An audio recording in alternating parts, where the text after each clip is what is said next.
Homelessness has been with us in this type of a form on a massive level since the early 1980s. And we are still, as an industry, trying to grapple with what that looks like to truly end homelessness in our nation. And for me, that's what the goal of my career is to see a functional end to homelessness, where homelessness is rare, is brief, and non-recurring in any citizen's life, I should say, in our area.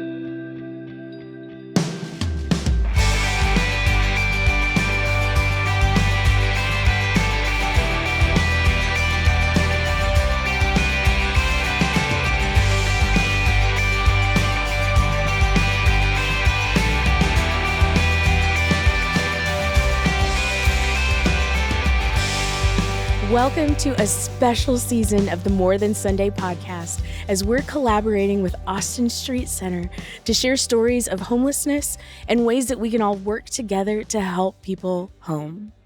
I'm Rohini Drake.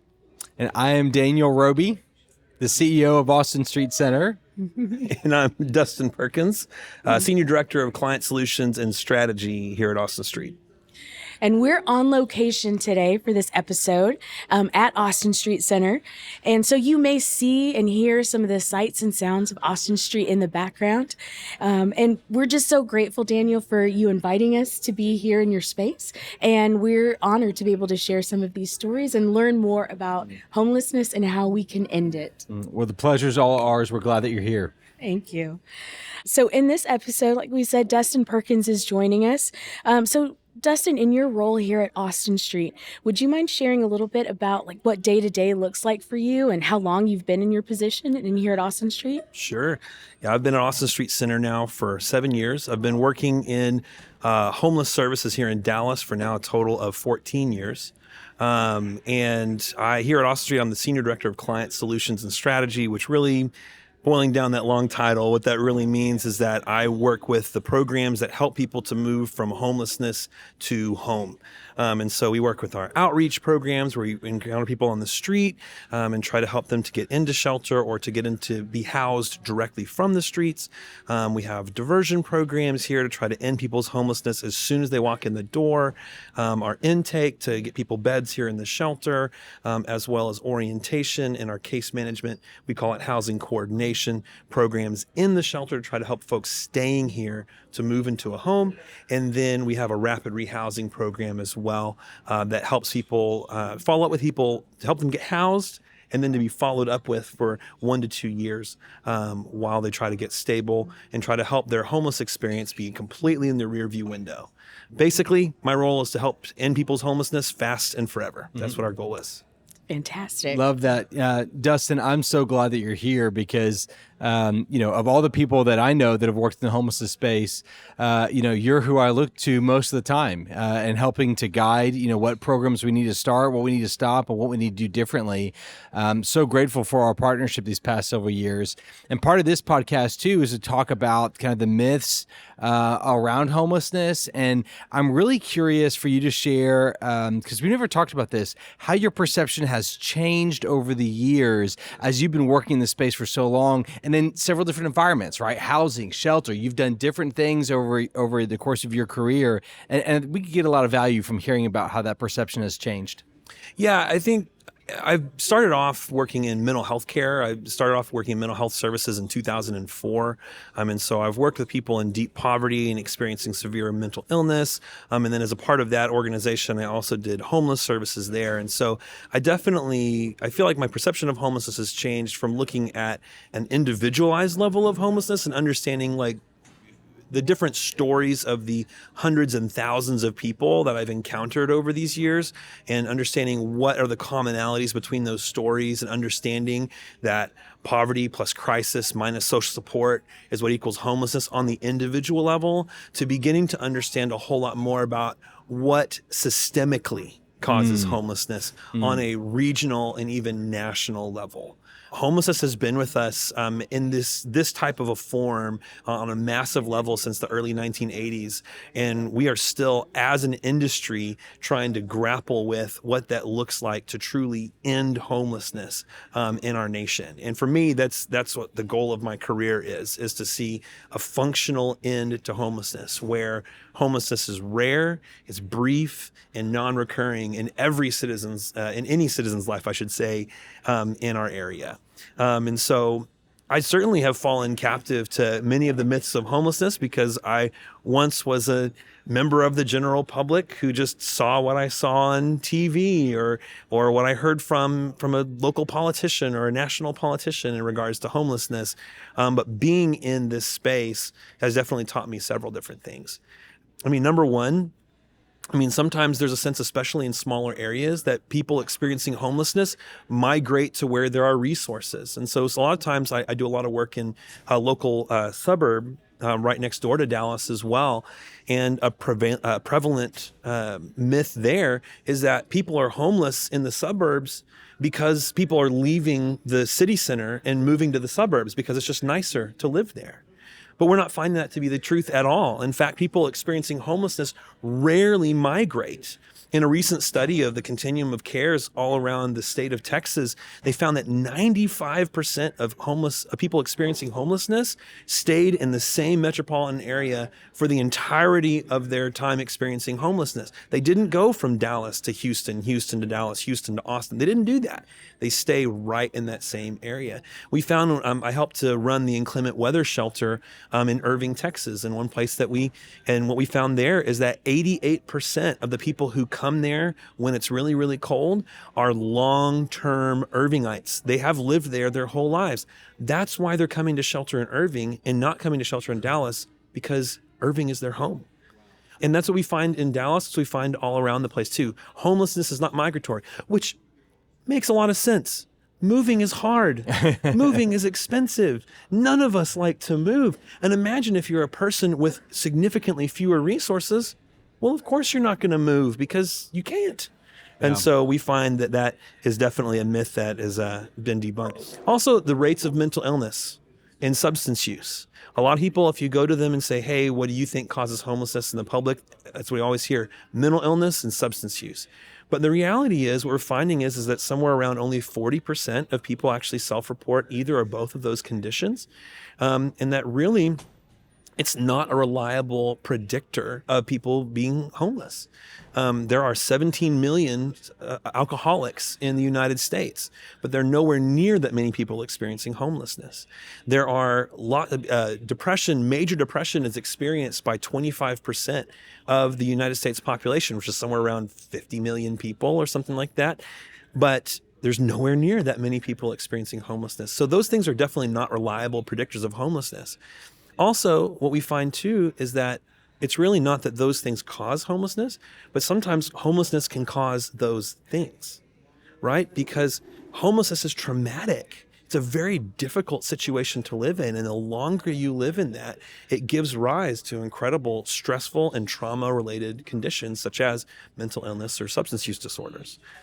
Another one is homelessness and violent crime. A lot of places are very nervous about homeless shelters, or are nervous about housing programs or affordable housing or low-income housing moving into an area because they're afraid that it's going to raise the crime levels. But the reality is that people experiencing homelessness are much more likely to be the victims of violent crime than to be the perpetrators of violent crime. About 2% of the national population in the U.S. has been victimized by some form of violent crime. Tragic. 49% of people experiencing homelessness have been victimized by violent crime. And so we have to look at people experiencing homelessness not as this foreign element that's coming into our neighborhood is going to make it so. These are our neighbors already, and they are vulnerable, and they are in need of help, and they are way more vulnerable to victimization than you or I. So then, as you're sharing some of these, Dustin, I'm wondering, in your role here at Austin Street, how do you balance kind of these immediate needs when people come with either a mental health crisis or they've been victims of a violent crime? How do you balance that with kind of like looking at their long-term needs of like ending their journey in homelessness? Yeah, I mean, I think as far as immediate needs, is one of the things that we try to do is make sure that we are effectively triaging what a person is experiencing. And that's one thing that we certainly learned as well, is that every person's homeless experience is really different. Each individual is very different and has different issues. And so we want to make sure that we're inventorying those issues when someone is first coming into the shelter, or when we're first beginning to work with them, so we can effectively help them to deal with it. The biggest thing that we've seen to be helpful in that way is making sure that we bring services to the person as opposed to trying to get the person to the services. When we were over across the street in the very first Austin, well, not very first, but the first one I worked at, Austin Street Shelter, right across the street, we had a mental health provider coming in, and they were here for about 2 hours a week, but you couldn't do intakes here. You had to go somewhere else. And so for the most part, you had to get mental health services outside of the building. And when we had that as the case, we had about 15 to 20 people out of a approximately 400 person population attending mental health care. But then we got a contract with some friends, a new partnership that brought a mental health case manager and mental health service provider, a psychiatrist, into our building 35 to 40 hours a week. And so now full bevy of services. They can do their intake, they can get medication delivered, they can see a psychiatrist. Literally, they can do all of their mental health care inside of the same building where they sleep. And it's literally the week after we implemented that and lowered that barrier, we went from 15 to 20 people in services to 80 to 100. Like an 8x increase, because the barriers were so much lower. And so really our strategy is to try to make sure that mental health, physical health, substance use recovery, those really basic life-saving services are here, present on the campus, low barrier entry. Mm-hmm. And then we can, once we have that stabilized, we can certainly then work to end someone's homelessness. Well, Dustin, I'm thinking about your, several decade career in this space now, and thinking of all the beautiful faces and the beautiful souls that you've worked with. Yeah. And I'm wondering if there's maybe a story or two that kind of pop out at you. I know many of these stories, we have in common through the years, but I'm sure that there are some that are particularly meaningful to you. And I think that's usually the best place to be able to connect, with the broader public, a lot of the folks that listen and watch to this podcast, to get a sense for when they see somebody on the corner, who is that person, and what have they gone through in their life. So maybe share a story or two of your experience. I mean, one of my favorite ones is someone I'll call Mr. D, because we want to share full names, but I mean, there's a few people as stereotypically successful as he was in going through this program. He came to us in a serious state of emergency. He had spent several months on the streets before coming into the situation. He had fallen into alcoholism, had lost a lot of relationships, and came to us in a really serious state. Made it into the shelter, and we were able to begin work trying to help stabilize his mental health condition, his physical health condition. He began attending substance abuse recovery and really got after it pretty quickly, and started going to our computer lab and working with our career coach, and got connected to one of our job partners. Texas Health Resources is a local hospital. They help run our medical respite program here, and they also are a job partner. They've actually hired several of our clients to work there. And Mr. D was one of them. He ended up being hired in the food services section. And so he was cooking meals for people in their rooms and things like that. And he took that job despite having a previously relatively successful career as a bookkeeper and accountant. And he took that job and was serving meals, but his supervisor noticed his work ethic and his attitude so much, he kind of delved into more about what's going on with his resume. And he's like, this guy's way overqualified, and ended up contacting their accounting department and said, hey, I know you've got some openings. You need to look at this guy. And so within a few weeks of starting to work there, he ended up transferring over to a full office job and making over $60,000 a year. And by that point, he ended up getting referred to our rapid rehousing program, and he was referred, but we couldn't take him in because he was making too much money. What a great problem to have. And so we were able simply just to help him to find an apartment, and he was able to handle a lot of those costs. We helped with some of the costs of moving in and helped with some of the costs of furniture and things like that. And we checked on him in about a little under a year. We checked on him just to make sure he was doing all right. And he was loving his job, great attitude, loved his apartment. How cool is that? And he was investing in cryptocurrency. I bet we have a couple listeners I'm gonna that say, invested in cryptocurrency. I'm sure. I'm not saying that's necessarily great investment advice. This is not an investment advice podcast, but the idea is he was doing way more than just surviving. Yeah. And he was able to really to live what he saw as his version of his best life and was doing awesome and got reconnected with his family. And I mean, it was just really, really wonderful. But the thing is too, whenever I think about that, I think about others who are in a different situation. I think of Ms. R, who was infamous for walking around the shelter saying that she was the CEO of Austin Street. Sorry, Daniel. You got some competition, man. I do. But she was saying, I'm the CEO of Austin Street, and they owe me back pay for the last 6 years. And so she was demanding her check and ended up getting into a gated area and like banging on the accounting's door, and just so a lot of really severe delusions and things like that. But she was very resistant to care. So we ended up doing a wraparound, what we call a wraparound meeting with her. And so when we have folks who have some really severe issues that are going to threaten the longevity of their housing, then we sit down, we bring all the providers that touch any of those issues all together into a single room. And so we bring case manager and program manager. Usually it's me as well. We bring medical providers and mental health providers and substance use providers, anyone who touches any of the issues that they're experiencing, and bring them all into the same room to try to figure out what the care plan can be. And what was amazing is she was really grateful for that attention. No real pushback or didn't feel cornered. She just said, I'm just so glad you all are really paying attention to this. And by the time we finished an hour-long meeting, she was willing to go to mental health. It was crazy, the turnaround. Wow. She was willing to go to mental health care. She got on some antipsychotic medication that ended up being very effective.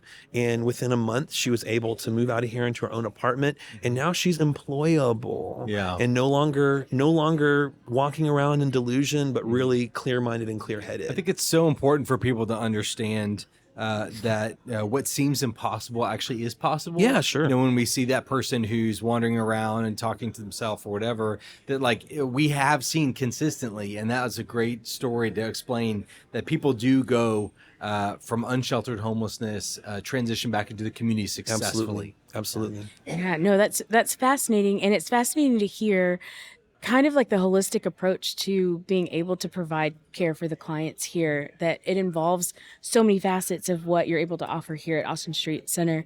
And so I wonder if you could share a little bit more about, as we're talking about myths of homelessness, when clients come to you and they're like, I just wish people understood this about me, or I wish they understood, like, this is where I'm coming from, and not maybe some of those media perceptions or where other people are getting kind of the news from. What are some of those things that you hear from people that, you just want to help educate maybe people who are listening to this podcast to say, like, these are not true? I have a friend, his name's Ricky.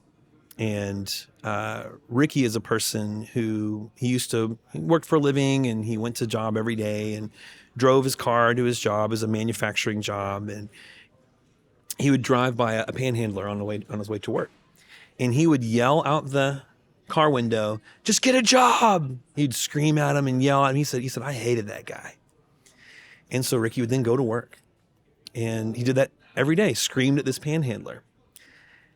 And so then he completed it, he doing great work and everything, but then one day they had problems with budgets at the job, and he shows up and there's a pink slip in his inbox, and he's laid off. He burned through his savings, lost a lot of relationships, found himself in a homeless shelter here in Dallas. And he was standing in line for lunch one day, and he turns around, and guess who's standing in line right behind him? The guy who used to hold the sign on the street. And he looked at him with kindness in his eyes, this man who'd been screaming at him for years. And he just looked at him and said, "It's not so easy, is it?" And I think that's the main thing that people want people to know, that these people are not demons. They're not the other. They're us. They're us, but for families that we have. They're us, but for opportunities that we had.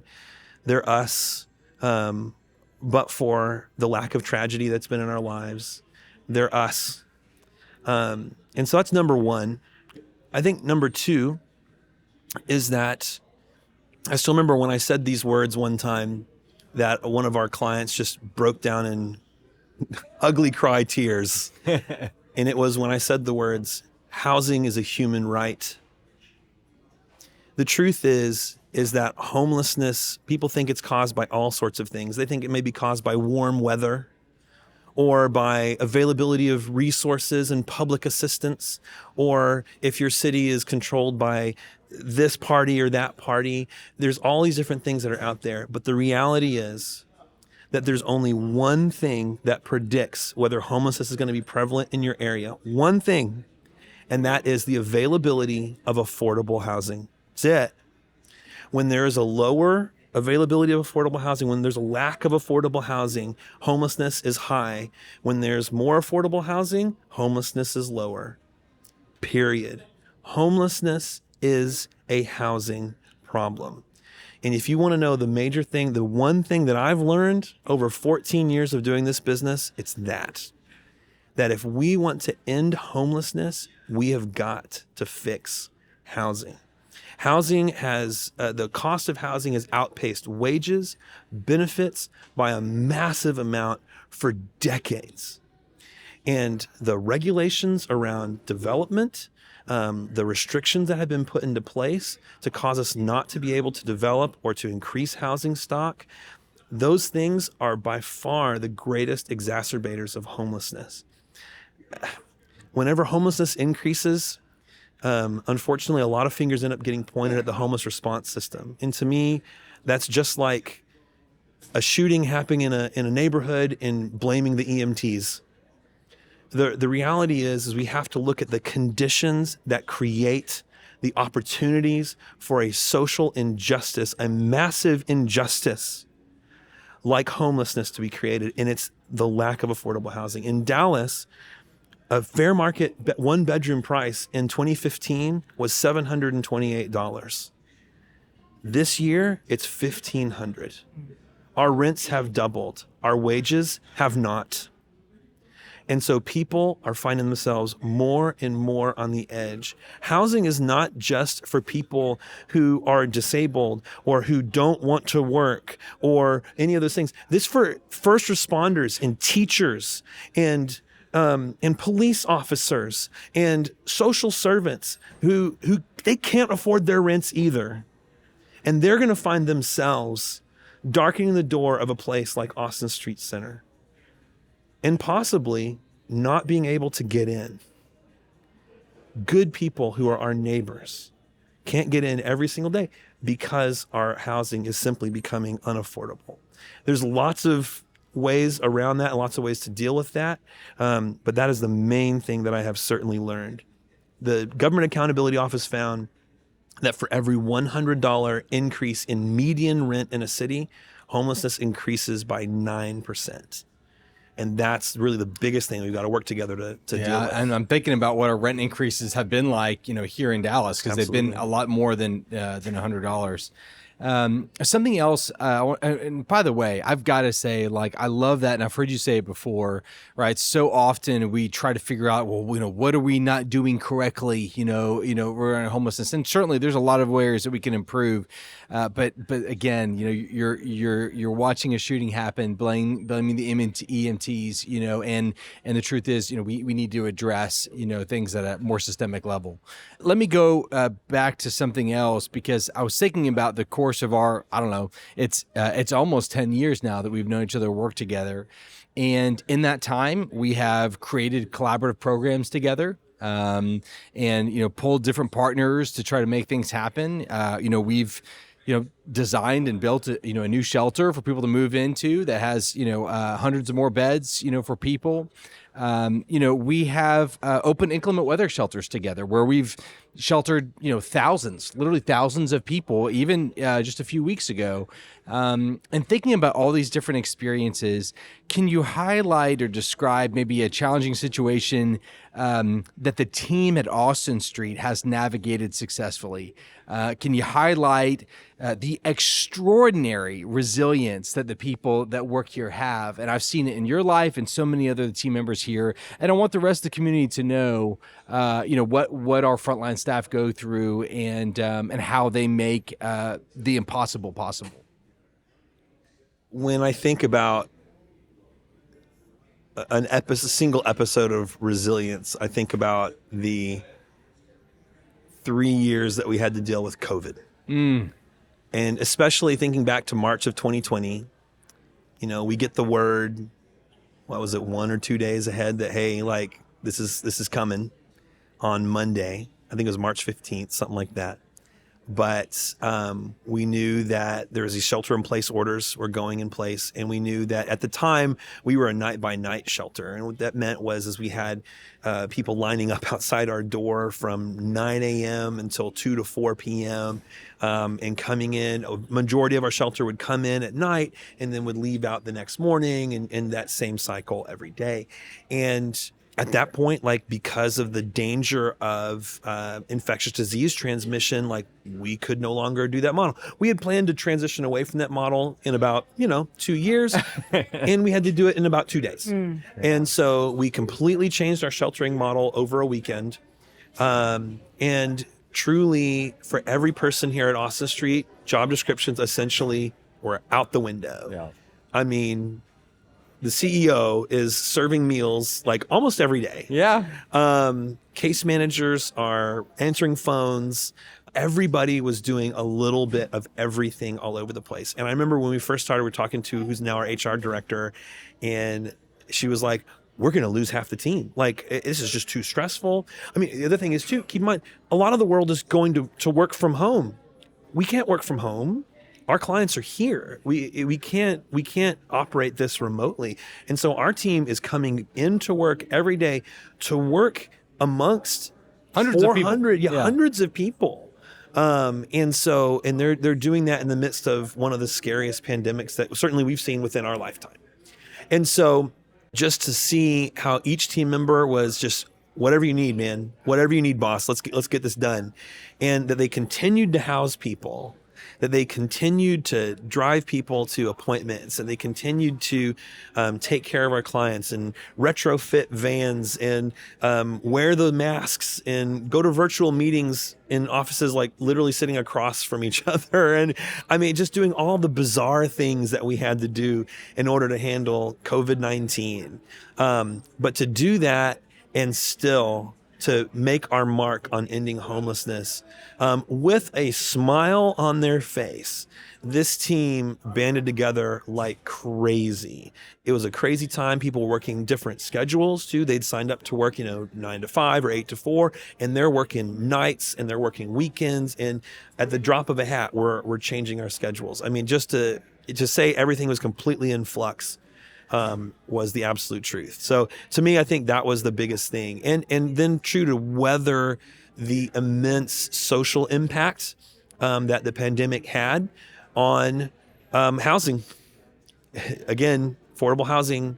DFW had the most migration out of any major metropolitan area in the United States. Over 70,000 people moved here in the first year of COVID, more so than anywhere else, which caused a massive drain on housing. And the folks who moved, of course, are people of higher level means.